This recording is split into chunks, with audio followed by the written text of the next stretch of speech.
જ્યારે અમે spiritual class માટે બાળકોને લઈને જતા હતા તો અમને નહોતો ખ્યાલ કે આવો એક્સપિરિયન્સ અમને થશે. તો આજે આ એક એવો એક્સપિરિયન્સ હું તમારી સાથે શેર કરવા માંગુ છું કે જેમાં તમે જોઈ શકશો કે અમારા નાના સાધકનું પેશન્સ લેવલ કેટલું હાઈ છે. કોઈ પણ થિંગ શીખવા માટે એ કેટલું એની પાછળ એફર્ટ નાખે છે એ તમે અહીંયા જોશો. આજે કરવું છે ને તો રડે છે શું કામ દીકો પાંસુડી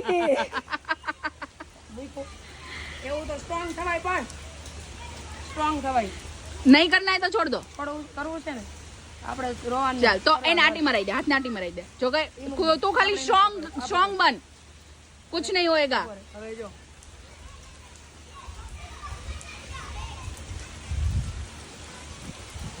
આવો ને આ બસ પકડાઈ ગઈ એવી રીતે આને પકડી લે. આ કેવી પકડી છે જો ઈ તને આવી રીતે કેમ પકડી છે ઉભો રહી ઉતરી પકડ બસ. હવે જો તું નહીં ગીર, एकदम स्ट्रॉन्ग. हाँ यू कैन डू इट. हाँ थोड़ा सा धक्का दे दो स्लाइटली. वाह मजा आया.